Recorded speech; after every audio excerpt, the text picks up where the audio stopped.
Halo, selamat datang di channel YouTube Fuadla. Sebelum mendengarkan audiobook 2 Barista, teman-teman bisa subscribe, like, and share video ini. Oke, terima kasih. Selamat mendengarkan.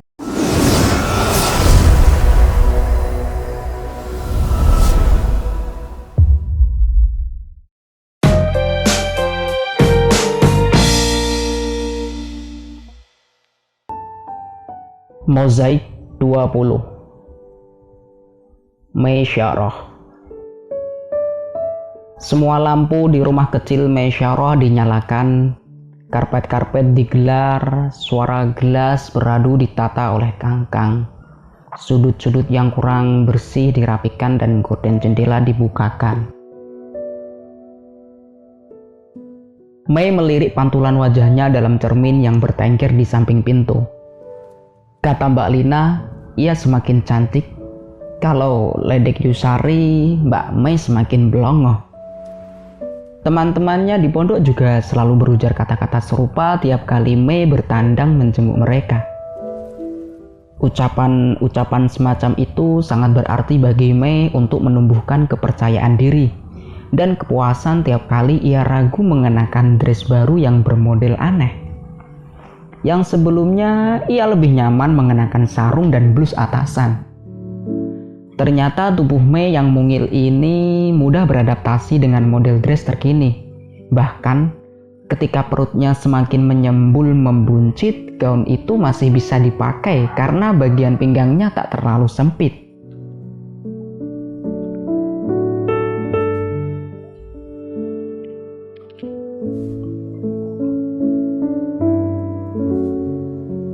Saat minggu lalu Gus Ahfaz memberinya kain satin, Mei segera melarikannya ke penjahit desa melalui Mbak Lina. Ia rancang sedemikian rupa dengan rumbai-rumbai di bagian bawah dan ujung lengan. Pada bagian dada, ia selipkan kain batik potongan dari sarung Madura, hadiah pernikahan dari kawan-kawannya, dan hasilnya begitu manis. Beli di mana, Mei? Tanya Gus Ahfaz saat pertama kali Mei mengenakannya. Ini kain pemberian jenengan, Gus. Mosok? Ada mimik takjub di sana. Kamu jahitkan sendiri? Kamu yang rancang? Mei mengangguk, bangga melihat caranya menatap. Pinter juga kamu. Sampun kayak rumiyin, saya memang suka ngerancang. Tapi jarang belanja kain untuk membuatnya, Gus. Ada bakat yang terpendam berarti. Mei pura-pura membiarkan kerudungnya melorot hingga pundak agar Gus Ahfaz dapat melihat detail lipatan-lipatan kain batik di bagian punggung dan bagian dada. Penjahit itu berhasil membuatnya sesuai permintaannya. Kamu luwes, Mei? Ah, boten, Gus. Tapi si penjahit tidak mengukurnya langsung ke tubuhmu kan? Mata Gus Ahfaz memandangnya dari ujung kaki hingga ujung rambut. Boten, Gus, saya pakai contoh baju. Boleh kok kamu ukur langsung ke badan, ngukur lebar dada, tangan, kaki, semuanya boleh. Tapi ada syaratnya. Mei mengernyitkan dahi. Menopo, Gus? Kalau penjahitnya adalah aku. Spontan Mei terpingkal-pingkal. Syukurlah kalau kamu bisa ketawa sekeras itu di depanku. Sontak ia membekap mulutnya karena sadar etika. Saat itu tangan Gus Ahfaz menahan jemarinya. Biarin aja, kata Bu Bidan. Ibunya bayi nggak boleh tertekan. Nanti bayinya nggak bahagia, nggak cerdas. Sungging senyum penuh haru terukir di wajah Mei. Kemudian tangan itu mengelus perutnya perlahan, membisikkan sholawat ke udara. Saat sholawat itu berhenti, Mei menjauh demi keluar kamar untuk menyemprotkan parfum ke seluruh tubuh. Gus Ahfaz tersenyum kecil saat menemukan Mei menghindar demi mempertebal make up dan lipstik. Ia memang semakin hobi memoles diri kala perintah untuk memperbaiki penampilan datang untuknya. kalau perhatian Gus Afas semakin besar. Mungkin bayi dalam kandungan itulah salah satu penyebab perubahan sikap Gus Afas. Setiap kali Gus Afas datang dan Mei membukakan pintu untuknya, tangan itu segera menyentuh perut Mei dan mengajak janin itu berbicara. Assalamualaikum ya waladi. Habibi, Abah capek banget nih habis madrasah. Atau, baby, hari ini Abah dimasakin apa sama umikmu? Perlakuan itu serta-merta membangkitkan gairah Mei untuk mempercantik diri. Bukan hanya soal make up dan memakai lulur purbasari ke seluruh tubuh, tapi juga mulai memilih hanya gaun-gaun pantas saja yang ia kenakan. Seperti malam Mitoni ini, ia mengenakan abaya hitam dan kerudung magenta dengan make up minimalis dan lipstik berwarna merah. Ia mengawasi khodam dan khodimah mulai datang berduyun-duyun melengkapi hidangan dalam nampan-nampan stainless oval, ditata berjajar di atas meja ruang depan. Kemarin saat Neng Mazarina menawarkan diri untuk menyiapkan semua hidangan Mitoni malam ini, Mei hanya mengiyakan dan berterima kasih atas dawuh beliau. Padahal sebenarnya ia mampu menghandle semua ini bersama khodibahnya di rumah meski hamil besar. Ia bisa memilih menu dan merancang acara sesuka hati. Sekalian membuat menu pesanan Gus Afas jika beliau meminta.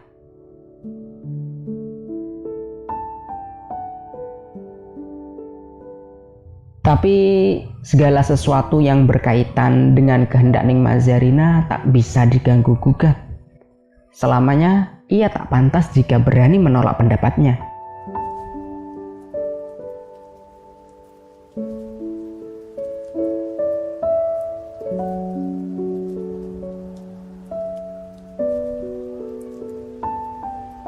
Entah kenapa akhir-akhir ini Mei merasa Neng Mazarina semakin berbaik hati melakukan ini semua. Karena sebelumnya ia sering kalut melihat sikapnya yang tak stabil di awal pernikahan. Meski sekuat tenaga ia memaksa diri untuk memahami. Selesai Aisyah dan orang lain menata seluruh hidangan, Mei terkesiap melihat kedatangan Neng Maza dari balik pintu.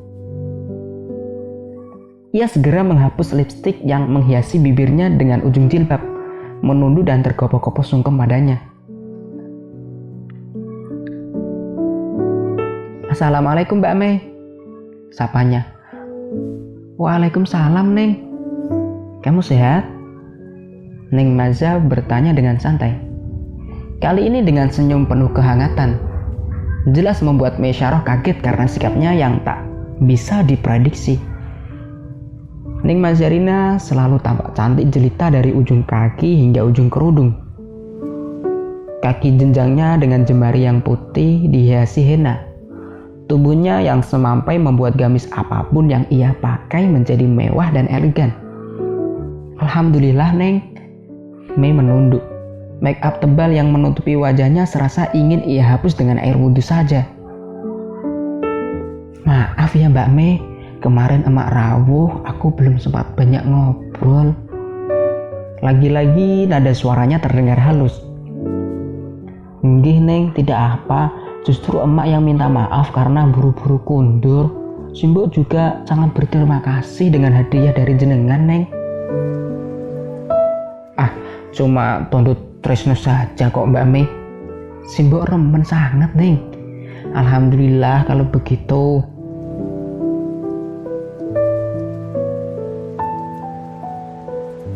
Belum cukup sampai di situ. Mei Syaroh menyangka Neng Mazarina hanya ingin membantu soal masakan dan tak perlu ramah tamah di rumah ini. Tapi ternyata beliau turut berdiri di sampingnya, menyalami tamu yang mulai datang satu persatu. Bahkan ia sudi bertanya hal-hal tak penting pada mereka secara bergantian. Sehat Bu? Nggih Neng, alhamdulillah. Wayahe mboten diajak Mbah. Sampun tilem Neng. Sendirian saja yuk. Nggih, Atun anaknya rewel gak bisa ikut. Begitu kira-kira percakapan yang Mei saksikan. Ia tak pernah melihat Neng Maza bersikap seramah ini. Bahkan ia rela menunggu tetamu di teras hingga berjubel memenuhi rumahnya. Kemudian turut melebur bersama mereka duduk di atas karpet, ikut membaca surat Yusuf. Sudah pasti sikap Neng Maza ini juga menarik perhatian masyarakat desa. Buktinya, Yusari langsung berbisik ke arahnya di sela-sela bacaan Quran. Mbak Mei, Neng Maza datang ke sini pasti dipaksa Gus Afas, ya toh? Wah, saya ndak tahu lah yuk. Sekarang ramah sama wong desa, paling juga karena dinasihati Bunyai. Jangan begitu yuk, tidak boleh seudon. Timpalnya sambil lalu. Mengabaikan ucapan Yusari sembari melirik ke arah Neng Maza yang setelah surat Yusuf dan surat Maryam usai dibaca. Neng Maza mulai ngobrol ngalor ngidul hingga mengundang tawa mereka. Mei tak tahu siapa yang memerintahkan beliau datang ke rumah untuk menunjukkan tepo selironya. Tapi Neng Maza tampak menikmati obrolan dengan para tetangga. Ia tak tahu sejak kapan Neng Mazarina berhasil menurunkan standar obrolan receh bersama Bu Mur, Mbah Mirah dan lainnya. Sesekali Neng Maza menawarkan ceret berisi teh panas untuk menuangkannya lagi di cangkir mereka, atau membukakan toples yang tertutup agar dinikmati isinya. Rupanya bukan Mei saja yang memperhatikan tingkah itu. Dari ruang tamu putra yang mulai sepi, Mei dapat melihat punggung Gus Afas yang berdiri menghadap ke arah sana. Tepat di mana Neng Maza duduk bersama tamu yang tersisa. Neng Maza menyadari tatapan itu dan keduanya saling melempar senyum dengan tatapan hangat yang begitu dalam. Menyaksikan itu, entah kenapa nafas Mei menjadi sesak. Ia alihkan pandangan pada para tamu yang mulai berpamitan satu persatu dan mengingatkan santri agar tak lupa membawakan berkat. Di sela-sela itu, Mei mendengar deritan keras dari ruang tamu putri. Saat ia berlari ke sana melewati berjubel orang yang tersisa, ternyata satu ceret air panas tersenggol dan airnya tumpah mengenai kaki Neng Mazarina yang memerah kepanasan. Sontak Mesyarah dan lainnya kebingungan untuk membersihkan air panas yang mengendang, juga mencarikan obat untuk Neng Mazarina. Tapi belum sempat orang-orang menemukan obat itu, Gus Afas muncul dengan sigap membopong tubuh Neng Maza dan membawanya menuju kamar Mei dengan salep dalam genggamannya. Malam semakin larut. Tamu sudah undur diri satu persatu. Kangkang membersihkan rumahnya seperti sedia kala bak menyulap dalam sekejap. Daharan yang masih ada disedekahkan para santri. Hanya ada Mei duduk sendiri di ruang tamu. Gus Afas dan Neng Maza yang masih dalam kamar rupanya tak menyadari rumah yang mulai berangsur sepi. Mereka biarkan pintu kamar menganga membuat suara itu sayup-sayup hingga ke telinga Mesyarah. Duh, kasihan kaki Barbie melepuh. Nanti naik mobil saja pulangnya ya. Nggih, Mas. Geli lihat wajah Kang Amir tadi. Merah hijau. Takut banget nyenggel ceret sampai kena kaki Bu Maza. Yang kasih obat itu juga dia tadi. Walah, pemirsa kecewa. Kirain jenengan langsung sigap beli obat sendiri kemana gitu. Ayo mungkin lah. Masa dapat obat 5 detik? Kalau naik buruk masuk akal. Aku kan pangeran berfort merah. Paling cepat baru sampai warung Yusari. Di sana paling dikasih kalpanat. Nggak ada salep kayak gitu. Lagian Yusari paling belum pulang. Masih makan malam di sini. Oh ya Mas, sudah makan sambal goreng ayatinya belum? Udah. Tadi Umi juga tanya, ini masakan siapa? Yang masak? Mazarina, Mi. Kaget beliau. Itu pujian atau kritikan, Mas? Masa 6 tahun nikah, sang mertua baru nyicipin masakan menantu? Pujian, sayang. Nanti lama-lama aku bisa mahir kayak penjual di Sultan Ahmed yang bikin kebab sama broset itu, Mas. Ingat? Ingat yang kita nganterinnya lama banget hampir ketinggalan bus? Nah, Mas mau kapan-kapan dibikinin kayak gitu? Temanku alumni Angkara bisa masak begitu. Aku bisa kursus. Ah, gak usah. Kamu ini gak usah masak, udah sempurna buatku. Jangan aku pengen bisa masak. Kamu juga kenapa nyuci baju segala? Jemurin sandal-sandalku juga.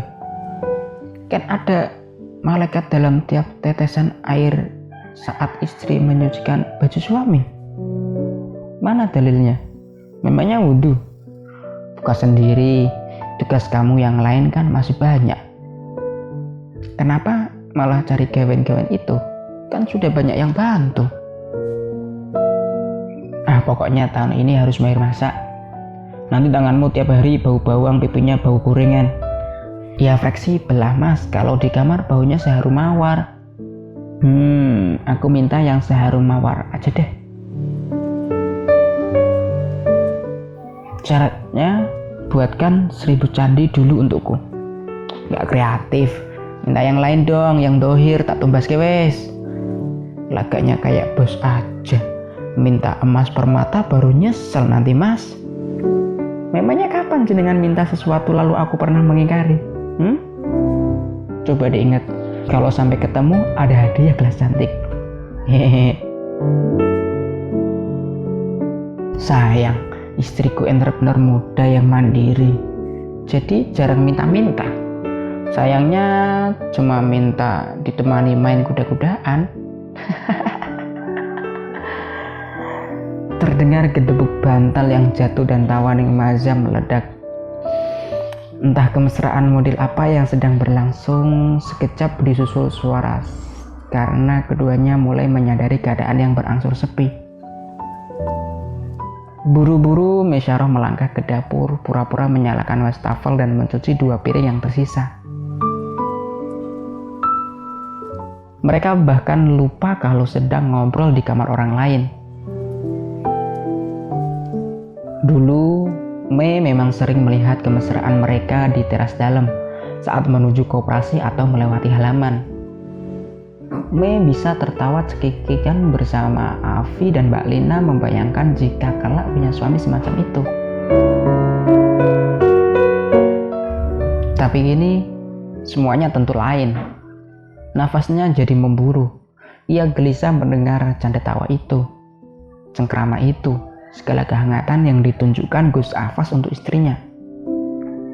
Bahkan Ning Mazarina mencoba belajar satu-satunya hal yang dapat ia banggakan di hadapan Gus Afas. Perempuan itu bukankah lebih cantik darinya, lebih molek darinya, lebih cerdas dan pintar? Kenapa ia masih serakah ingin merenggut skill orang lain? Seolah tak memberikan celah sedikit pun untuk Mesyarah merasakan memiliki sesuatu yang dapat dibanggakan. Mei menyandarkan tubuhnya pada tembok, memejamkan mata, mengelus perutnya dengan pelan. Ia berkata lirih pada janin di dalam perutnya. Ibu ingin engkau segera lahir, nak, agar bisa menghibur ibumu kala gundah, kala merasa disisihkan, kala harus menerima kenyataan menjadi yang nomor 2. Jika kamu lahir nanti, kamu pasti mampu membesarkan hati ibu, mewarnai hari ibu dengan tawamu, memeriahkan kesunyian, dan membalut luka yang ibu simpan. Bahkan, kau bisa membuat ayahmu semakin cinta pada ibumu, nak.